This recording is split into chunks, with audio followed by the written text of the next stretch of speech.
Hi there, this is Adam Leckie. I am the superintendent of the Casa Grande Elementary School District. And I wanted to talk to you today about a very important upcoming election where we are asking our community to continue to invest in the school district and Casa Grande schools. So this fall, we will be asking for a continuation of our maintenance and operations override, which allows the school district to seek voter approval for up to a 15% increase in our operations budget. I wanted to talk to you a little bit about the facts today. So you can see up here that really we have to be careful about how we talk about the override from the district's perspective. We need to be neutral and really just provide information to our community so that you have the right facts and right information on which to make a vote for or against our override and continuation. So what is an override? There's a lot of confusion about what an override is and really what the word override even means.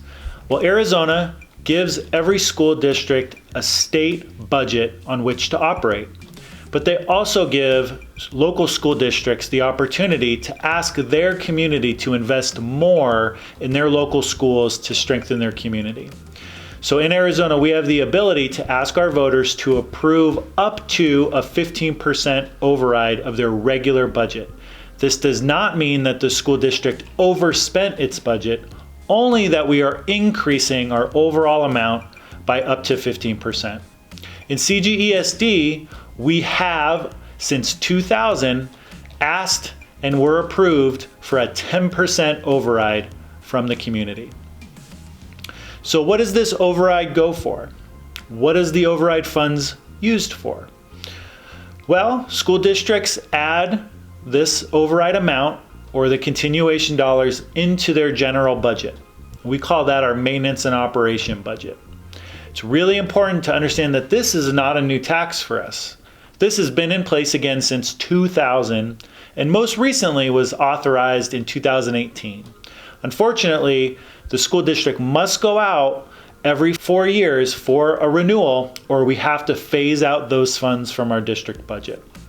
So our most recent renewal was in 2018. Unfortunately, we failed reauthorization in 2022, but we have one more opportunity to pass it for this fiscal year. What we use these funds for are listed on your screen here. They are part of our maintenance and operation budget, which 80% of which goes to fund salaries and benefits for our staff. We recruit and retain highly effective teachers. We pay for good and effective special education programs. We want to make sure that our pay is competitive, so we draw the best teachers to our district. And we want to make sure our class sizes don't grow beyond something that we feel is beneficial for our students. On this slide, you can see the total amount of our budget for this fiscal year. It's just under $57 million. Of that amount, $4.8 million is our override amount. So of a total percentage, it's 10% of our budget. What does that mean in terms of our ability to fund the things that are of importance and our priorities? So you can see here that $4.8 million is equivalent to 85 full-time teachers or 149 classified employees or 170 bus drivers. So what is the cost to the average homeowner? So again, I want to reiterate that this is not a new tax, it's a continuation, so currently everyone is paying a portion of our override. But what it means is it's 78 cents per $100 of net assessed valuation for a secondary tax rate. What that means to the homeowner is if you have a limited property value of $129,000, it would be approximately $101 per year. Now remember, this is not the retail value of a home, but your evaluation by the county assessor.